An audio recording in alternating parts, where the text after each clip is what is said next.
Bonsoir tout le monde, bienvenue. Merci d'être là avec moi, de vous être déplacés, d'avoir pris le temps de venir nous rencontrer. Ça nous fait toujours plaisir de vous avoir avec nous. Aujourd'hui, en fait, j'ai envie de vous parler d'efficience cognitive. L'efficience cognitive, pourquoi? Pour des résultats concrets, pour des résultats durables. C'est quoi l'efficience cognitive, Roxane? On ne connaît pas ça. En fait, l'efficience cognitive, c'est pas compliqué. En fait, c'est de se regarder aller. C'est de se regarder aller justement pour avoir des résultats différents. Pourquoi? Parce que l'humain étant ce qu'il est, on va se le dire, à tous les jours, on refait les mêmes choses, on prend les mêmes décisions, on fait les mêmes actions en espérant obtenir un résultat différent. Avez-vous déjà fait ça? Moi, je vous donne un petit défi. En quittant, là, tantôt, là, je vous mets au défi de prendre votre voiture, de prendre le même chemin par lequel vous êtes arrivé et de ne pas vous rendre à la même place d'où vous êtes parti. OK? Vous essayerez de faire ça.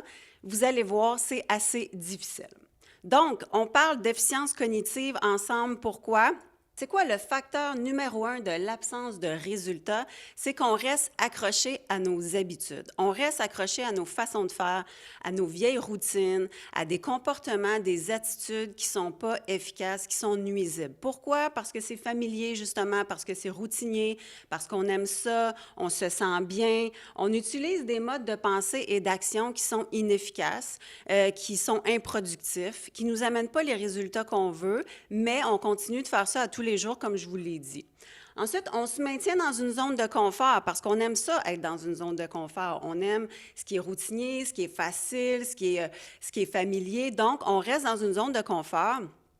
On évite de changer nos comportements et c'est pour ça qu'on n'obtient pas les résultats souhaités. Donc, le facteur numéro un de l'absence de résultats, c'est vraiment qu'on reste accroché à nos vieilles habitudes. Donc, qu'est-ce que c'est l'efficience cognitive? En fait, c'est simple. L'efficience cognitive, comme j'ai dit tantôt, c'est de se regarder aller. C'est de se regarder aller, de s'observer, de voir qu'est-ce qui fonctionne pas à travers nos comportements, justement pour pouvoir les modifier. Parce que l'étape numéro un d'une transformation, c'est la prise de conscience. Je dois vraiment me regarder aller et je dois être consciente de ce que je fais de bien ou de ce que je dois améliorer. Donc, la première chose, l'efficience cognitive, c'est de maîtriser ses pensées, ses émotions et ses comportements. Parce que vous savez quoi?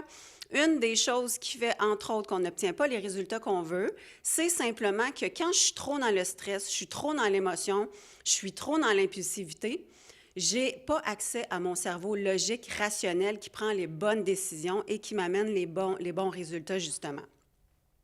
Ensuite, s'élever au-dessus des situations pour en prendre le contrôle, pour mieux les contrôler, pour avoir le dessus sur les situations et arrêter d'avoir toujours l'impression que je suis victime, que je me laisse contrôler par les événements, par les situations autour de moi.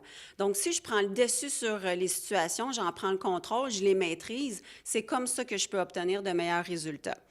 L'efficience cognitive aussi, c'est de mieux résoudre nos problèmes, d'exécuter des tâches d'une meilleure façon, de faire face à des situations nouvelles et complexes avec facilité, avec aisance, avec beaucoup moins de stress, beaucoup moins d'enjeux et de défis. Et ensuite, l'efficience cognitive, c'est d'éviter le gaspillage de temps, d'énergie et de ressources.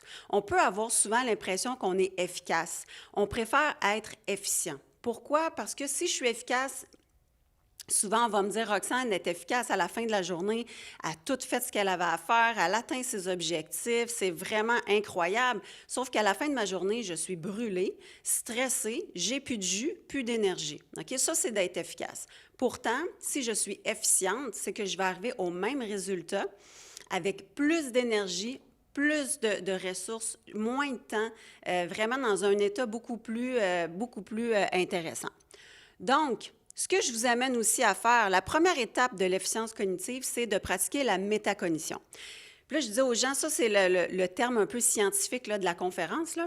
La métacognition, qu'est-ce que c'est? En fait, c'est pas compliqué, c'est de se regarder aller, OK? Vraiment, de se regarder aller et de porter un regard sur soi, OK? Fait que c'est une activité mentale sur nos propres processus cognitifs et affectifs.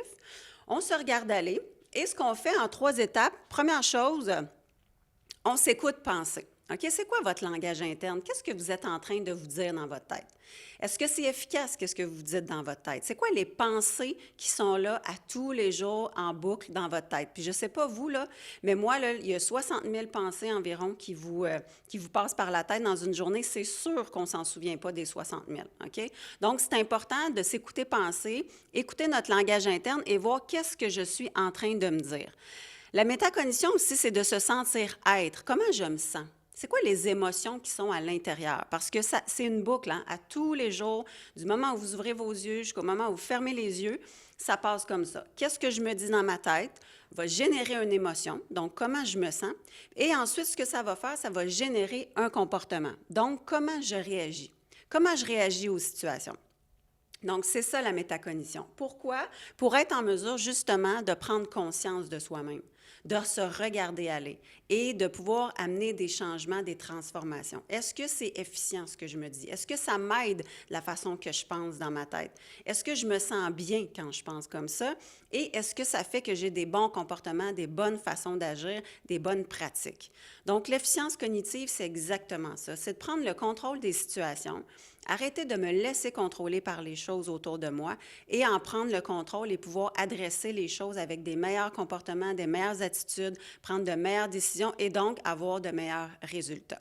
Et finalement, donc, pourquoi je développerais l'efficience cognitive? OK? Comme je l'ai dit tout à l'heure, c'est la première étape vers de réelles transformations, de réels changements.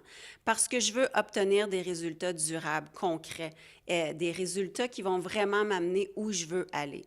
Pourquoi aussi? Pour développer ma capacité d'adaptation face aux situations nouvelles et complexes. Pourquoi que je veux justement être plus efficiente? Pour être en mesure de bien adresser les situations, de me sentir en contrôle, d'obtenir de meilleurs résultats et finalement augmenter la confiance et la responsabilisation face aux situations. Cessons de penser qu'on n'a pas le contrôle. Cessons de penser qu'on ne peut pas rien faire face à une situation qui est nouvelle, qui est complexe, qui nous amène du stress. Plus je m'écoute penser, plus je me sens être et plus je me regarde aller et plus je suis en mesure justement d'adapter mes comportements, mes pratiques et obtenir des résultats beaucoup plus percutants. Merci.